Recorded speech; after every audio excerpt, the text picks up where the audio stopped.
आपका पहला गुरु जो होता है मुर्गी गुरु, इसकी ये उपमा है मुर्गी गुरु। मुर्गी जिस तरह से अपने अंडों के ऊपर बैठ करके अंडे को हैचिंग करती है, उसको सेवने का काम करती है और फिर उसमें से चूजे बाहर निकलते हैं। ये है फर्स्ट लेवल का, प्राथमिक स्तर का गुरु, प्राइमरी लेवल का गुरु होता है। यानी कि वो अपने शिष्यों को बिल्कुल समीप पास में रख करके और पास में बैठा करके और वो उनको ज्ञान देते हैं। जैसे कि मुर्गी अंडे पे बैठ करके, अंडों पे बैठ करके हेचिंग करके इसको सेने का काम करती है और उसमें से चूजे बाहर निकलते हैं। ये प्राइमरी लेवल के गुरु होते हैं। उसके बाद में अगर आध्यात्मिक जिज्ञासु की और आगे पिपासा है, आध्यात्मिक पिपासा, और वो आगे और जो आध्यात्मिक ज्ञान प्राप्त करना चाहते हैं तो वही गुरु उनको हंसते हुए आशीर्वाद देंगे, खुशीपूर्वक, और स्वीकृति देंगे, अनुमति देंगे गुरु बदलने की। तो दूसरे स्तर का गुरु होता है वो मछली गुरु होता है। कौन सा होता है? मछली गुरु। मछली गुरु का मतलब जिस तरह से मछली जो होती है वो अंडे देती है और उसको हेचिंग का काम करती है अपनी आंखों से, यानी कि आंखों की दिव्य शक्ति से वो अपने अंडों को हेचिंग का काम करती है, सेने का काम करती है और वहां से फिर उसमें जो बच्चे तैयार होते हैं।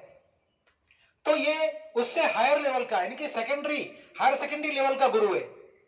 और अगर आध्यात्मिक ज्ञान पिपासु चाहता है कि नहीं, मुझे और उच्चतम ज्ञान की अवस्था प्राप्त करनी है, मुझे और आध्यात्मिक तरक्की करनी है, तो वही सेकेंडरी और सीनियर सेकेंडरी लेवल के जो गुरु हैं हंसते हुए, खुशीपूर्वक, बिना किसी प्रकार की मनाही किए हुए वो अनुमति देंगे, स्वीकृति देंगे और उनको कहेंगे कि नहीं, आपको अधिकार है, आपको ऐसा गुरु चुनने का अधिकार है जो और उच्चतम शक्तियां प्राप्त है। जी हाँ, उस गुरु को उपमा दी गई है कछुआ गुरु।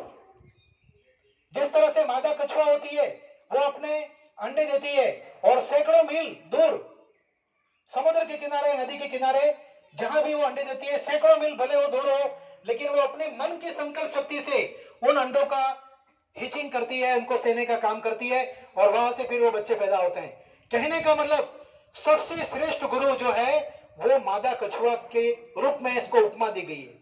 अर्थात वह गुरु जो ब्रह्मांड मंडल तक जिसकी पहुंच हो और जो समर्थ गुरु हो, जिसका नाम हम समर्थ गुरु, जैसे आपने देखा होगा समर्थ गुरु रामदास जी का नाम, समर्थ गुरु श्री रामकृष्ण परमहंस जी का नाम, ये सब समर्थ गुरु हुए, अर्थात जिन्होंने ब्रह्मांड मंडल तक अपनी क्षमताएं विकसित कर ली थी और वो अपने शिष्य को बिल्कुल रूपांतरित करने की क्षमता रखते थे।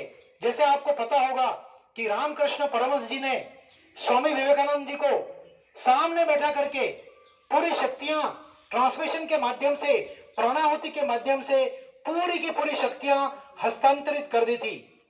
जी हाँ, हमें ऐसे ही गुरु की जरूरत है और ऐसा गुरु अगर हमको मिल जाता है तो हमारा जीवन का उद्धार हो सकता है और हमारे जीवन का परम लक्ष्य, जो परम तत्व की प्राप्ति है, वो हम इसी जीवन में कर सकते हैं। और इस युग में भी ऐसे गुरु बिल्कुल मौजूद हैं जिन्होंने पर ब्रह्मांड मंडल तक